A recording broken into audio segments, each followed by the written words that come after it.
On nous a pompé les oreilles avec les céréales ukrainiennes. La Russie a bloqué ça. Il y aura la famine dans le monde. Oui, la famine dans le monde, surtout les pays africains. Du n'importe quoi, comme ils ont fait avec Covid. Quand on va toucher les Africains, du n'importe quoi.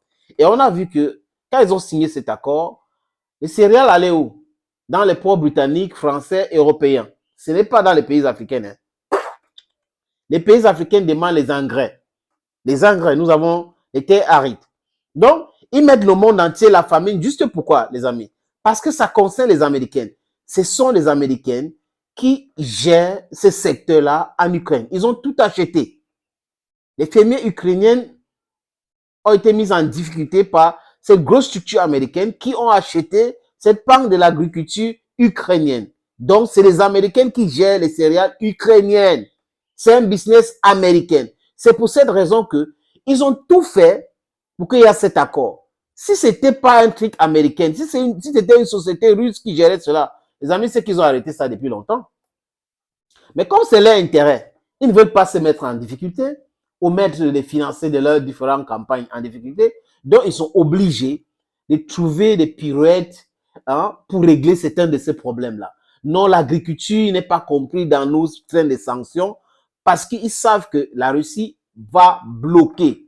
Et la Russie bloque, barricade le port d'Odessa.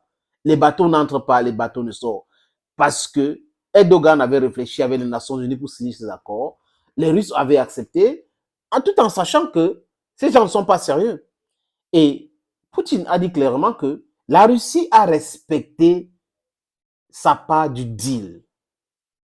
Mais seulement, de l'autre côté, l'Occident et les Nations Unies n'ont jamais fait respecter leur part du deal. C'est quoi? C'est que la Russie aussi devait vendre ses céréales, mais seulement vous ne pouvez pas dire il n'y a pas de problème, c'est bon pour la famille dans le monde. Mais les ports européens, américains sont interdits. Je veux dire, les bateaux russes sont interdits des ports européens et américains. Et c'est quel deal? Dans le système SWIFT, la banque agricole russe a été désactivée. Donc, ça fait que le temps de retrouver une autre solution pour parler à ce problème, ça perd le temps et il y a des planteurs qui souffrent. Oui, parce qu'il faut écouler, ils vendent, mais on n'arrive pas à les payer.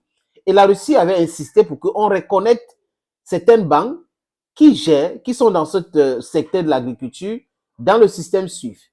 La Russie avait insisté là-dessus. Et on n'a jamais respecté. C'est une vérité, les amis. Et les Américains pensent rouler tout le monde dans la farine. Ils sont en communiqué en disant que non, on n'a pas interdit, il n'y a rien qui est interdit. C'est bien, ce n'est pas interdit. Mais quand vous déconnectez des banques qui doit percevoir de l'argent russe après la vente des produits agricoles russes, comment est-ce que ces gens-là font pour récupérer cet argent? Ils vont toujours geler cet argent parce que ça va rester dans leur compte, dans leur pays. Et aujourd'hui, ils sont en train de pleurer. Ils pleurent pourquoi? Parce que la Russie a annoncé la fin de facto de l'accord céréalier qu'elle avait conclu avec Kiev. Hier, avant l'heure de l'expiration. Oui, parce que c'est hier à minuit. Et ils ont été clairs. Vous savez que Erdogan a menti à Vilnius en disant ils ont trouvé un accord avec la Russie. Mais Dmitri Peskov avait dit clairement, le porte-parole du Kremlin, non, c'est faux, on n'a pas trouvé un accord. On n'a pas trouvé un accord. La Russie aussi, à travers la voix de son président, a dit qu'ils n'ont jamais reçu une lettre de la part des Nations Unies pour parler de cette situation. Mais on voit aussi la von der Leyen qui est très en colère par rapport à cet accord-là que la Russie a mis fin. Mais ces mêmes dames et les autres qui sont en train de parler à Londres, à Washington, à Berlin, ne se disent pas que comme vous n'êtes pas sérieux, les autres personnes ne peuvent pas vous prendre au sérieux. Si vous donnez votre parole, respectez votre parole. C'est la moindre des choses. Parce qu'on parle d'un accord. Et vous voyez comment la Turquie s'excite sur cette histoire. Où Erdogan a dit on a trouvé un accord, alors qu'on n'a pas trouvé. Les Russes ont dit on n'a pas trouvé un accord. Parce que la Turquie gagne quoi? 25% dans le deal. La Turquie a 25% dans ce deal-là. Oui, c'est énorme pour la Turquie. Il a dit, Erdogan a annoncé que le président Poutine va venir chez lui en Turquie le mois prochain. Mais est-ce que ça a un lien à voir, ça a quelque chose à voir avec l'accord céréalier? Je ne pense pas. Les Russes ont été clairs. Vous ne respectez pas cet accord. Nous respectons notre part, vous ne respectez pas votre part. Ce n'est pas la peine que ça continue comme ça. Et ce sont ces sociétés américaines-là qui sont en train de mettre la pression pour écouler les blés. Parce que c'est eux qui contrôlent, dont les Américains s'intéressent. Vous allez voir, ils vont sucher les banques là. Parce que la Russie a des hommes rusés. Ils savent où tenir ces gens.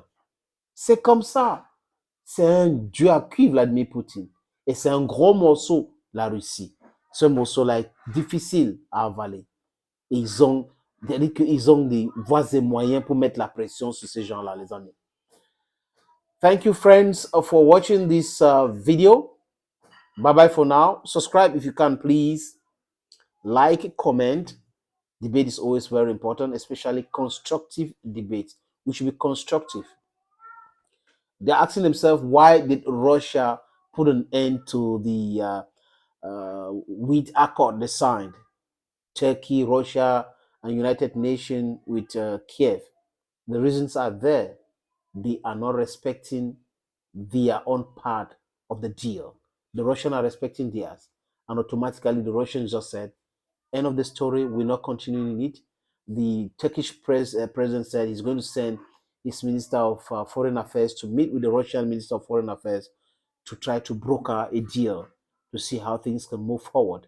But the Americans, the Turks, the United Nations should respect their own part of the deal. The seaports in Europe, in America, should be open to Russian ships to sell their wheat. It's important to the Russian people and to the Russian farmers. Thank you again, friends. Bye-bye for now.